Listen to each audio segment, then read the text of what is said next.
Selamat pagi Bapak dan Ibu guru sekalian. Saya Alexius Frederikus Jempar, guru kelas dari SD Muku Jawa, Kecamatan Ranamisé, Kabupaten Manggarai Timur, Provinsi Nusa Tenggara Timur. Sekarang saya hendak membuat video pengimbasan untuk guru belajar seri asesmen kompetisi minimum. Baik, untuk selanjutnya kita bisa masuk ke slide yang kedua. Nah, ada 3 tahapan dalam guru belajar seri AKM. Yang pertama, orientasi, yang kedua BIMTEK, dan yang ketiga pengimbasan. Tahap yang pertama, orientasi. Pada tahapan ini, Bapak dan Ibu akan dapat pemahaman terkait apa sih latar belakang dari kebijakan alur program guru belajar seri AKM. Nah, untuk program ini bertujuan untuk menjawab berbagai persoalan guru dalam menghadapi AKM, diantaranya berkembangnya miskonsepsi tentang asesmen nasional, dan bisa Bapak Ibu baca di dalam slide.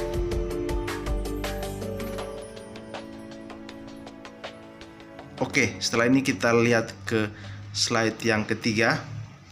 Apa sih pentingnya asesmen nasional? Yang paling penting, asesmen nasional ini untuk menjawab kecakapan hidup abad 21. Ada 3 hal yang paling penting. Yang pertama, kecakapan belajar dan berinovasi. Yang kedua, kecakapan menggunakan teknologi informasi. Yang ketiga, kecakapan hidup untuk bekerja dan berkontribusi pada masyarakat. Ya, itu yang paling penting mengapa asesmen nasional. Dan selanjutnya bisa Bapak dan Ibu baca di dalam slide. Oke, kita lanjut. Kita lihat yang keempat, latar belakang dan kebijakan asesmen nasional. Yang paling penting secara garis besar latar belakangnya adalah karena rendahnya minat baca. Ya, kita ketahui survei PISA menunjukkan bahwa minat baca masyarakat kita begitu rendah. Itu yang mendorong adanya asesmen ini, asesmen literasi dan numerasi. Oke, kita ke slide yang kelima. Kecakapan hidup abad 21 dan profil karakter pelajar Pancasila. Ya. Ada beberapa karakter pelajar Pancasila yang ingin dicapai oleh siswa. Yang pertama, beriman dan bertakwa kepada Tuhan Yang Maha Esa, serta berakhlak mulia. Yang kedua, berkebinekaan global. Yang ketiga, mandiri. 4, bernalar kritis. 5, kreatif. 6, gotong royong. Oke, selanjutnya kita lihat bagaimana itu pelajar Pancasila. Bisa dilihat di dalam slide Bapak dan Ibu.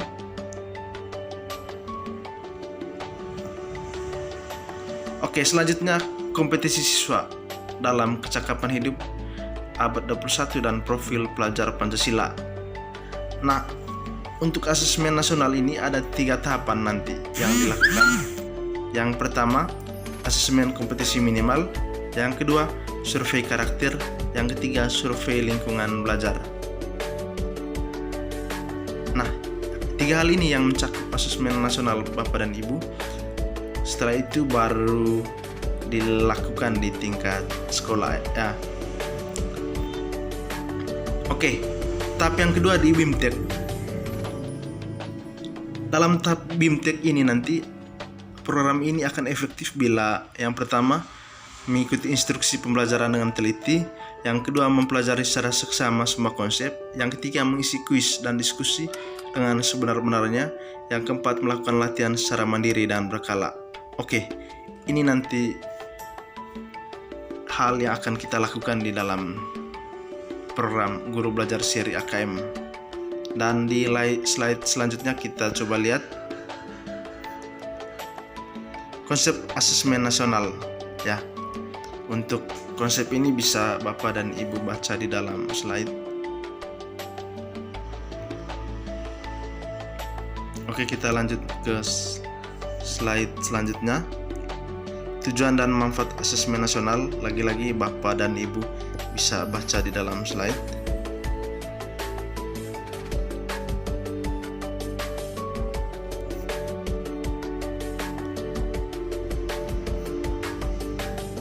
Oke, manfaat asesmen nasional.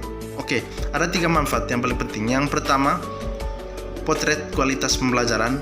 Yang kedua, umpan balik peningkatan kualitas. Yang ketiga, dasar untuk penyusunan program. Ya, jadi setelah asesmen ini dilakukan, nanti kita akan buat analisis sebagai dasar untuk penyusunan program sehingga bisa memperbaiki kualitas pembelajaran. Lebih dan kurangnya bisa Bapak dan Ibu baca di dalam slide. Oke. Slide ini membicarakan mengenai perbedaan antara asesmen nasional dan ujian nasional ya. Ada beberapa perbedaannya bisa dilihat di dalam slide, mulai dari tujuan pelaksanaannya, jenjang penilaian, level siswa, subjek siswa, model soal, sasaran penilaian, metode penilaian. Ya, subjek siswa ini kalau di dalam asesmen nasional itu siswa sampel. Kalau di dalam ujian nasional itu sensus ya, seluruh siswa akan mengikutinya. Oke, kita lanjut.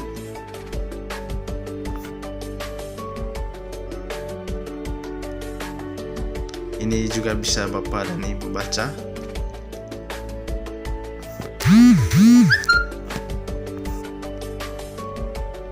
Sekali lagi Bapak Ibu, asesmen nasional bukan pengganti ujian nasional. Ini yang perlu Bapak Ibu pahami, bukan pengganti ujian nasional. Asesmen nasional lebih memberikan gambaran yang lebih utuh dan luas mengenai mutu pendidikan, bukan hanya secara kognitif namun juga karakter dan iklim belajar. Oke, selanjutnya kita bisa melihat soal evaluasi ujian nasional, bisa dilihat di dalam slide.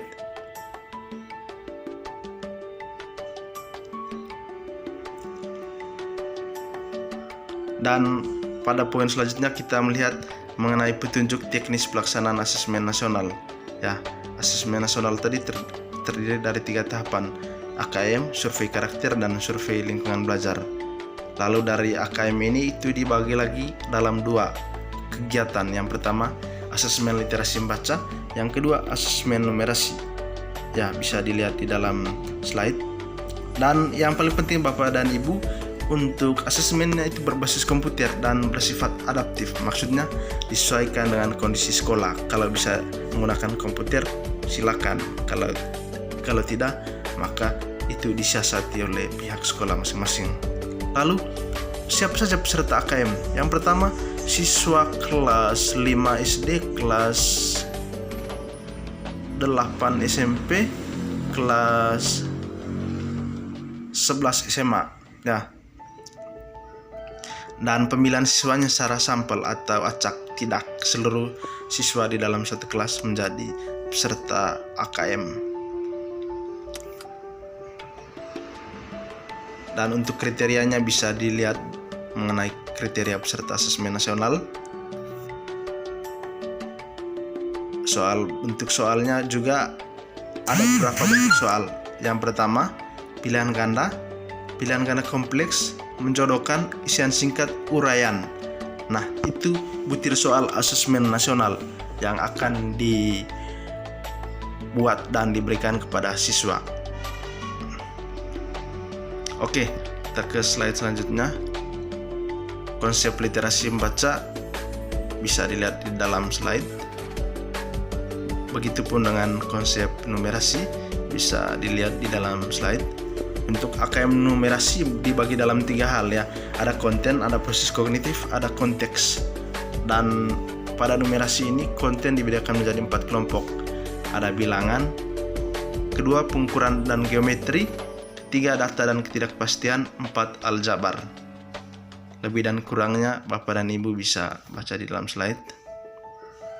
Oke, untuk tindak lanjut dan pelaporan hasil asesmen bisa dilihat di dalam slide, entah itu asesmen literasi maupun asesmen numerasi.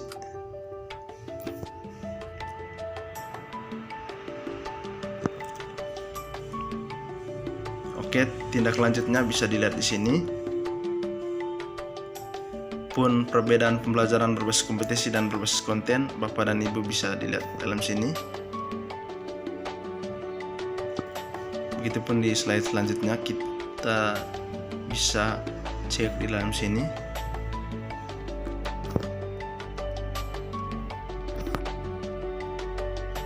Oke, ini untuk analisis kategori penguasaan kompetisi untuk tindak lanjut.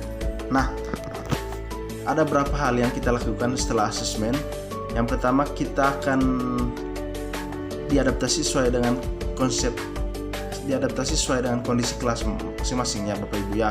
Dan ada 4 hal yang kita lakukan untuk menindaki hasil asesmen sesuai dengan keadaan siswa. Yang pertama, perlu intervensi khusus. Yang kedua, dasar. Yang ketiga, cakap dan mahir. Nah, bisa dibaca di dalam slide. Kita ke slide selanjutnya.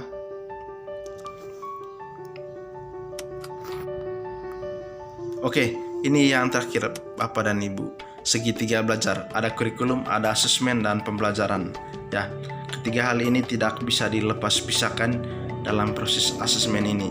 Dan harapannya untuk proses asesmen nasional ini bisa berjalan dan sesuai dengan tujuan pendidikan nasional. Dan melalui video pengimbasan ini, saya mengajak Bapak dan Ibu guru untuk terlibat dalam Guru Belajar Seri AKM.